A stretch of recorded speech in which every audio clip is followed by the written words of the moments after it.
aqua frolic that only a seal can enjoy, and enjoy is the word.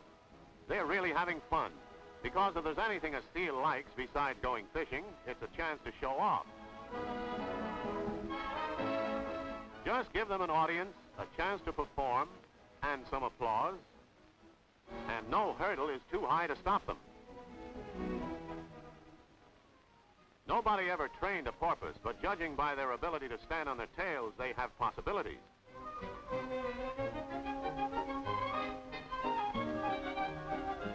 They're friendly, too, and don't even resent people who crowd in among them.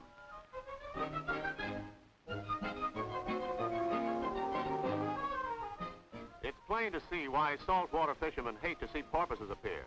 They can ruin fishing. Nobody feeds this fellow. In fact, these swimmers are a little afraid they might feed him. Tropical waters spawn big denizens of the deep, such as the giant sea turtle, or the ray, of which some species can inflict a dangerous wound with a sharp spine-like stinger near the base of the tail.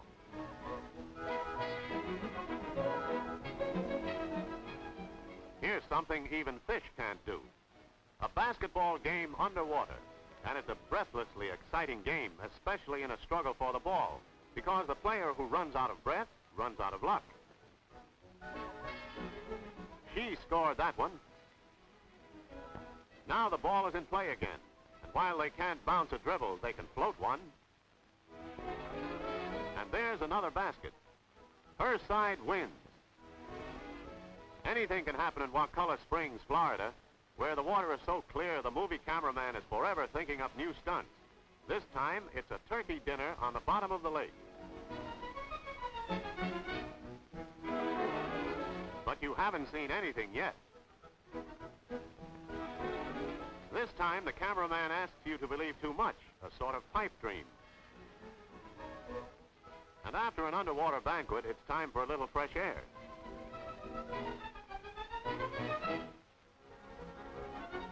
More aqua frolics, and the more the merrier with a fast motorboat, but it's well to know how to swim. Water skis offer a fine means of frolic for the expert, with real speed essential to keep those skimmers on top of the water. Imagine doing this even on snow skis. She's towing him to a real test, for here's a stunt few experts have ever accomplished. And this particular expert is no exception.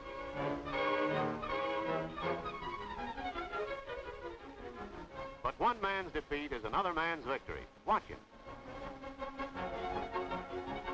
Just to prove it wasn't an accident, he makes it look just like another aqua frolic. The cameraman gets an unusual shot, and here's the result. Down in Australia, the long Pacific swells outdo the famous rollers at Waikiki. And there are plenty of folks down under who believe they can teach a Hawaiian something about surfboarding. It's a swell sport, all right, and it takes a swell rider to master it. Just to show what a breaking wave can do to a small boat, over it goes. But here's a boat that can take it if they can just get past the breakers. This time they fail to make it, and the big surf boat is turned around and driven back to the beach again.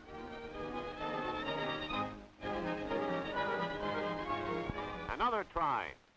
Watch it leap half out of the water.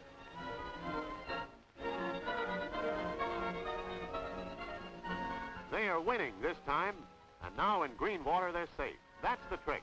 Just get through the breakers, and there's nothing to it. High diving into a pool is one thing, but from a 200-foot cliff, that is something else.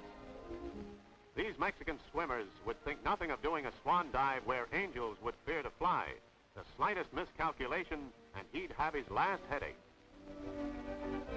High divers at carnivals are paid to do this, but these fellows do it just for fun.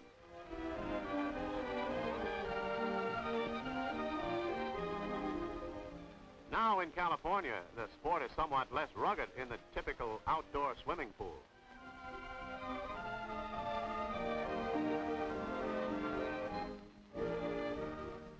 The cameraman puts them right back in their places.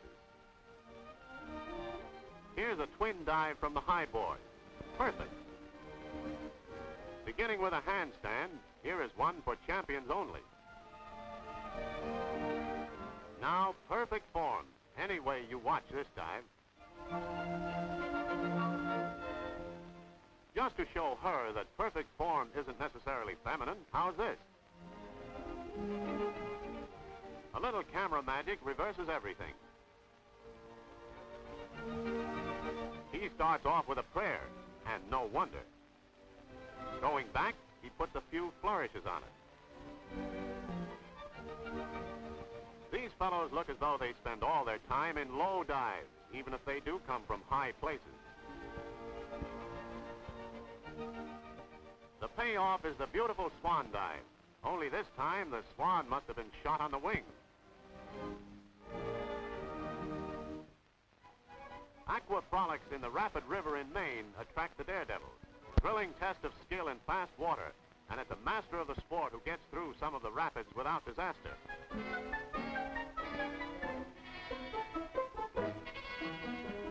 That fellow's in trouble. There he goes.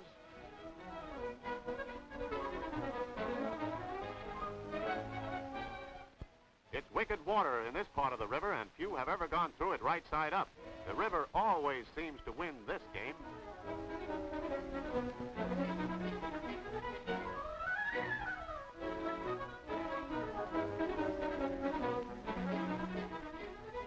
From Maine to Florida, somebody is certain to be looking for a new thrill afloat.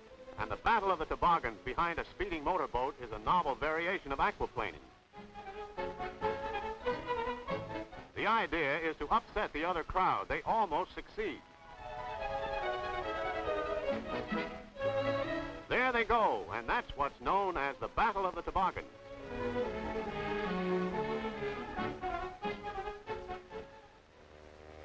Of all the fun afloat, there's nothing so insane as the racing puddle jumpers. No rules, no disqualification, and they get away with anything. Even a shortcut across country is okay. If he had wings, he'd take off. Anything is can do. Here's an obstacle race. Just warming up. Nothing is really any obstacle. Here they come to the finish, and it's just what might be expected of the puddle jumpers.